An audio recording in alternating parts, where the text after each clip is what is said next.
Today we're going to be talking about a true crime case that has captured the hearts and minds of many, the tragic Bliefnick murder.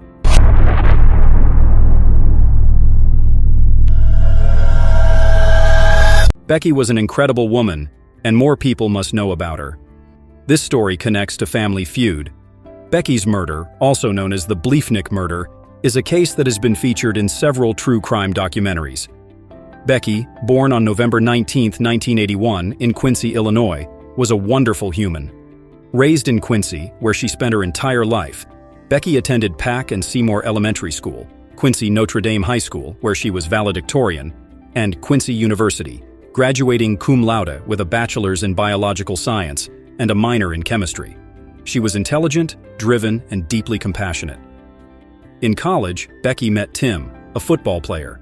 They became friends, started dating 2 years after graduation, moved in together, got married, and had children.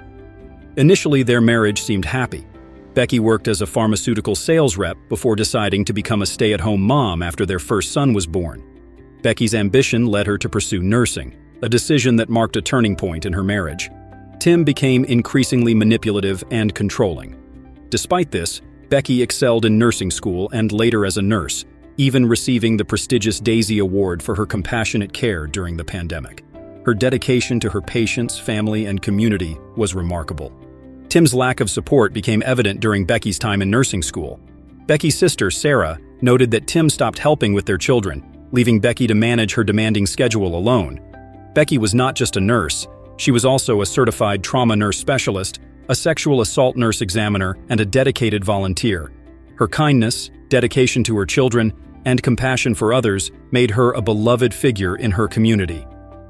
In January 2021, after 11 years of marriage, Tim filed for divorce, kicking off a bitter battle over money, the house, and the kids. Tim even filed for an order of protection against Becky, citing harassment and stalking, but the judge did not grant it.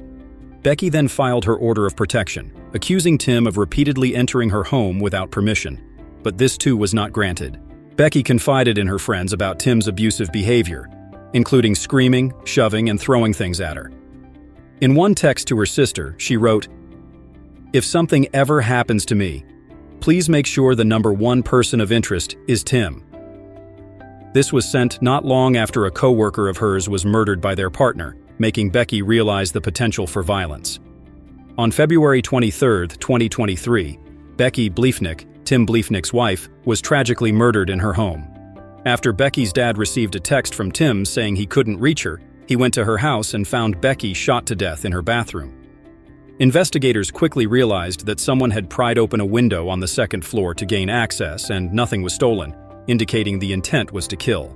Becky was shot 14 times, and the medical examiner confirmed she was alive for each one. Her phone was found with 91126 typed in, suggesting she tried to call for help but was stopped by her killer. Despite the noise of the attack, none of her neighbors heard anything. However, a neighbor's security camera recorded interesting footage. Officers canvassed the neighborhood and found a security camera next door to Becky's house.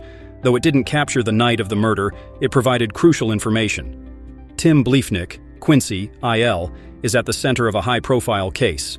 From the night before at 1:05 a.m., a person was seen walking down Becky Bliefnick's driveway towards the back of her house. Then, 48 minutes later, that same person is seen walking away in the direction they had come from. And that wasn't the only instance. About a week earlier, on February 14th, Valentine's Day, the security camera picked up almost the same thing. The neighbor said, "I was awake when I got the notification that someone had been detected by the camera.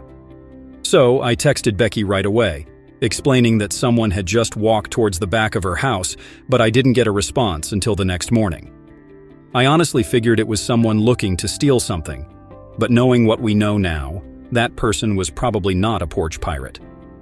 It was most likely Becky's killer, looking for an opportunity or staking out the scene to make a plan."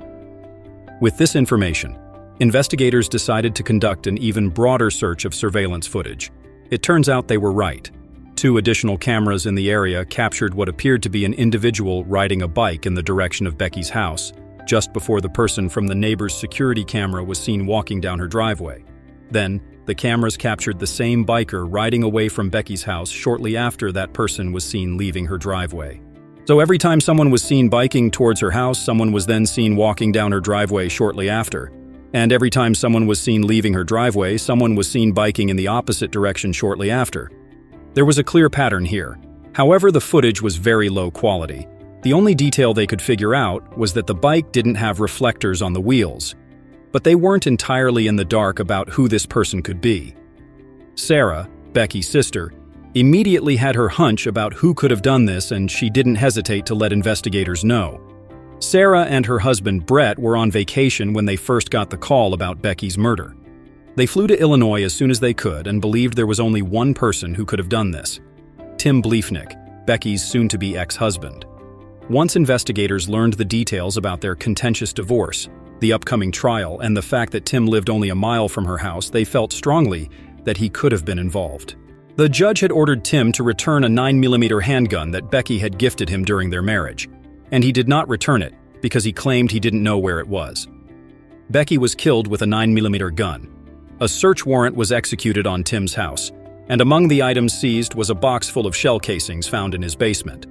Before investigators even executed the search warrant, they found a bike with no reflectors on the wheels abandoned in a bush less than a half block away from Tim's house. The bike on the surveillance footage didn't have reflectors on the wheels, so they believed it was possible that this could have been the bike.